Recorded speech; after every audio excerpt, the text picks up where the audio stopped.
आज जो है साइंस का सब्जेक्ट यहाँ है आदर्श कृतिका ब्लैक बॉडी।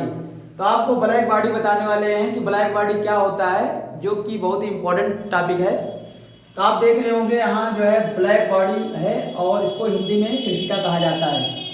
और आपको बता दें कि ब्लैक बॉडी की जो शब्द दिया गया था, ये सबसे पहले जो दिया गया था वो साइंटिस्ट थे, उनका नाम था गुस्ताव किरचॉफ।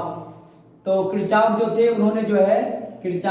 उन्होंने इसको सबसे पहले शब्द दिया था, जो कि एक साइंटिस्ट थे फिजिक्स के, उन्होंने दिया था। आपको बताते हैं ब्लैक बॉडी कहा किसे जाता है, तो वे सभी वस्तुएं जो जितना तापमान आता है, जितने जो है इसमें एनर्जी आती है, प्रकाश ऊर्जा आता है, और सभी प्रकाश ऊर्जा को जो होता है वो अवशोषित कर लेती हैं जो वस्तुएं, उन्हें जो है, और जितना अवशोषित करती हैं उतना उत्सर्जित भी करने लगती हैं धीरे धीरे। तो उसी वस्तु को, जो वस्तु होता है, उसी वस्तु को कहा जाता है ब्लैक बॉडी। तो अगर प्रकाश ऊर्जा आ रही है और वस्तु जो है जितनी ऊर्जा है, प्रकाश ऊर्जा, उसको अवशोषित कर ले रही, सोख ले रही है, और उतनी ही ऊर्जा निकाल दे रही है, तो उसे जो कहते हैं आदर्श कृतिका कहते हैं, ब्लैक बॉडी कहा जाता है। तो आप समझ गए होंगे ब्लैक बॉडी किसे कहा जाता है। जैसे कि इसमें आप बता दें कौन कौन सी ब्लैक बॉडी होती है। जैसे कि आप देखेंगे काजल है, काजल जो है कृत्रिम तरीके से आर्टिफिशियल बनाया जाता है, और कई तरीके इसके बनाने के होते हैं। घर में भी बनाया जा सकता है, और जो है इंडस्ट्री में भी इसको बनाया जाता है। तो काजल जो होता है, अगर पूछा जाएगा सबसे ज्यादा जो है कार्बन का परसेंटेज किसमें होता है, तो काजल में होता है। 98 से 99% इसमें कार्बन का परसेंटेज सबसे ज्यादा पाया जाता है।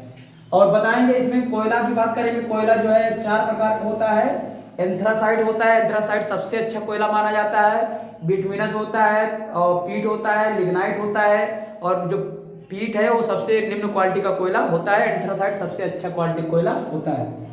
सोलर पैनल की बात करेंगे। सोलर पैनल में भी उसके जो है उसके ऊपर काला कलर का होता है, क्योंकि वो ज्यादा प्रकाश किरण को अपने अंदर अवशोषित कर सके, इसीलिए सोलर पैनल का जो तल होता है थोड़ा काला बनाया जाता है, जिससे ज्यादा प्रकाश ऊर्जा को अपने अंदर अवशोषित कर सके। इसके बाद होता है काले जीव। जैसे कि आप देखे होंगे कि कई प्रकार के काले जीव होते हैं, तो उनको जो है ज्यादा गर्मी लगती है। क्यों लगती है ऐसा गर्मी? क्योंकि वो प्रकाश ऊर्जा को ज्यादा अवशोषित कर लेते हैं। जैसे कि आपको एग्जांपल बताएं, जैसे कि आप लोग भैंस देखे होंगे, गाँव में होती है, और भैंस को ज्यादा गर्मी लगती है, तो भैंस क्या होती है, वो तालाब में बहुत तेज भागने लगती है।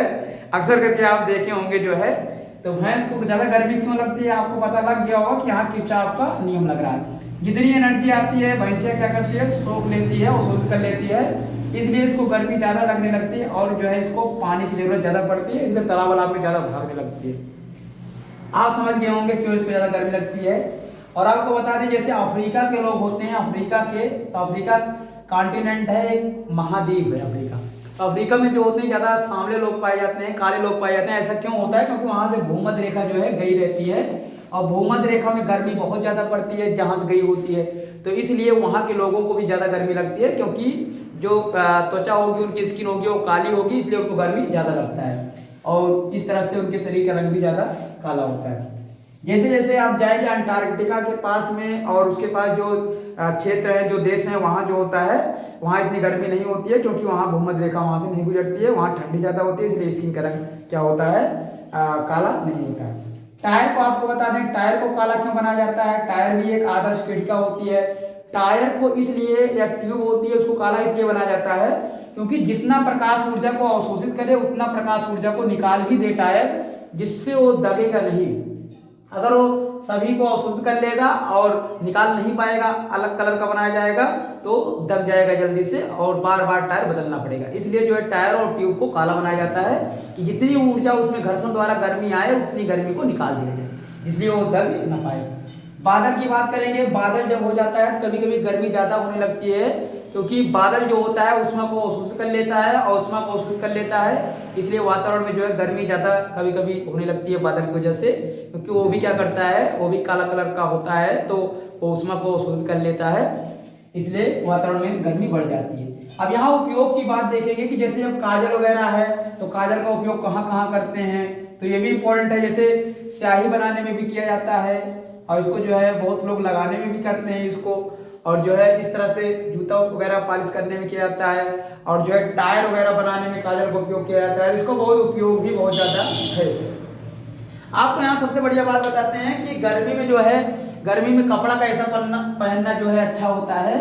तो आपको बता दें गर्मी में जो कपड़ा पहनना अच्छा होता है वो श्वेत कलर का जो कपड़ा होता है वो ज़्यादा पहनना अच्छा होता है। क्योंकि अगर आप जो है काले कलर का अगर कपड़ा पहनते हैं तो ये क्या करता है, ज़्यादा एनर्जी को सोखेगा और जो है इसलिए आपको ज़्यादा गर्मी लगेगी।